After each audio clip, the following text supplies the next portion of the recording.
చూడు బ్రదర్, చాలా మిస్టేక్స్ జరిగినాయి బీఆర్ఎస్ గవర్నమెంట్లో. ఆ విషయాలన్నీ ఇప్పుడు నేను జనం బాటలో తిరుగుతుంటే ప్రజలు వచ్చి నాకు చెప్పేటటువంటి దాంతో వాళ్ళు ఇస్తున్నటువంటి విజ్ఞప్తులతోనే అర్థమవుతుంది. నేను మళ్ళీ చెప్తున్నా, ఎంత పెద్ద నాయకుడైనా ప్రజలకే జవాబుదారి. 100కి 100% ప్రభుత్వం నుండి లీజుకి ఇచ్చినటువంటి ఇండస్ట్రియల్ ల్యాండ్స్ సెలెక్టివ్గా వ్యాపారవేత్తల కోసం బీఆర్ఎస్ గవర్నమెంట్లో సంతకాలు పెట్టి మరి ఆనాడే ప్రైవేట్ వ్యక్తులకు దారాదత్తం చేశారు. ఆ సంతకాలు పెట్టింది ఎవరు, పెట్టించడం వెనుకుందెవరు, అది time has to decide. Congress government ఏంది, చాలా ఆరోపణలు చేస్తున్నారు.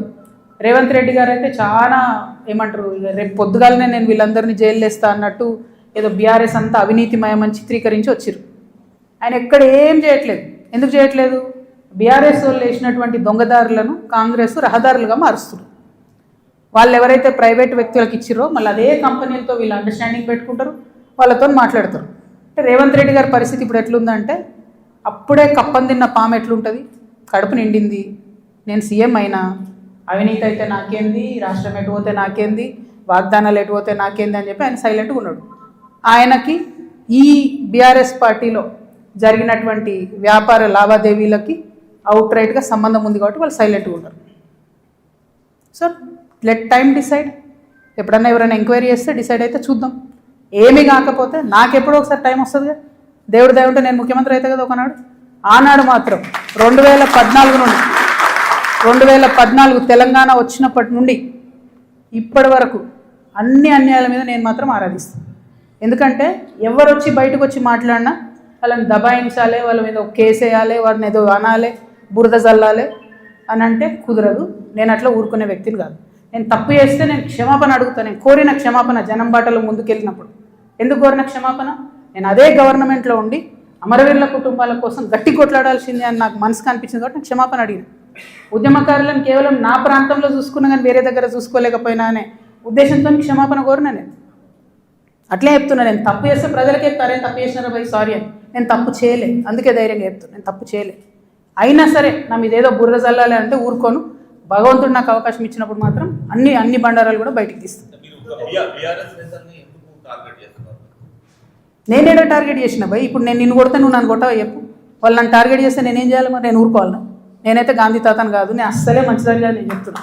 నేను కేసీఆర్ గారు అంతా ఓపిక నాకు లేదు, అస్సలే మంచిదని కాదు. నేను ఊరుకోను. నన్ను కొడితే 2 కొడతా ఉల్టా. ఎందుకంటే నాకు తప్పు లేకుండా కొడుతున్నారు, నాకు తప్పు లేకుండా మాట్లాడుతున్నారు. అది కరెక్ట్ కాదు కదా.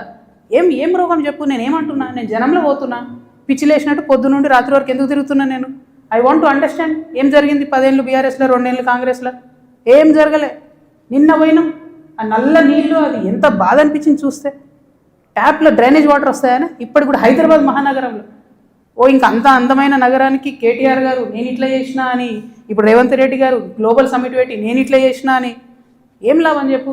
ఆడబిడ్డలకు ఒక డెలివరీ హాస్పిటల్ ఉండదు, నల్లలో మోరు నీళ్ళు వస్తాయి. ఇదో మహానగరం, దీనికి సంతోషపడాలి. ఎవరొకరు అడగాలి కదా. అడిగితే కేసులు, అడిగితే లొల్లి, ఇంతే. ఏం భయపడేదాన్ని కాదు నేను. ముందుకే పోతా, వెనుకకైతే పోయేది లేదు.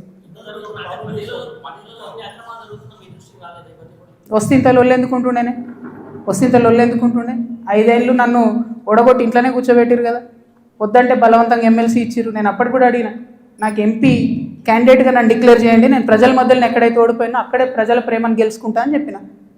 అవకాశం ఇవ్వలే నాకు, తిరగనీయలే. మా కాన్స్టిట్యున్సీలో కూడా ప్రతి ఎమ్మెల్యేను ఎవరో ఒకరు మేనేజ్ చేసుడు, వాళ్ళు నాకు ఎక్కడికక్కడ కాళ్ళల్లో కట్టెలు పెట్టుడు, కాన్స్టిట్యున్సీ నుంచి ఎవరైనా వచ్చి కలిస్తే బెదిరించుడు. నువ్వు ఎట్లా కలుస్తావు, అక్కతో నీకేం పని?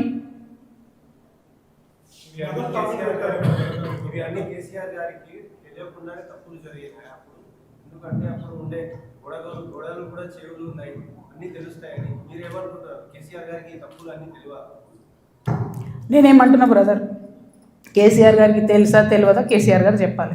ఇప్పుడు వీళ్ళందరూ ఏంటంటే మేమందరం చాలా పెద్దవాళ్ళము, కవిత మా మీద ఆరోపణలు చేస్తే కూడా మేము రిప్లై అయిపోయినా ప్రజలు చూస్తలేరు అనుకుంటారు. విఘ్నత అని హరీష్ రావు గారు అట్లే అంటారు. కేటీఆర్ గారు ఆయన ఎప్పుడు చెప్తాడో నాకు తెలియదు, నాకు సంబంధం లేదు. నేను కంపెనీ పేర్లతో సహా చెప్తా. ఎవరెవరి కంపెనీలకు లీజ్ ల్యాండ్స్కి అవుట్ రైట్గా చేంజ్ ఆఫ్ ల్యాండ్ యూజ్ చేసి కన్వర్షన్ చేసి ఎవరికి ఇచ్చినో నేను చెప్తాను.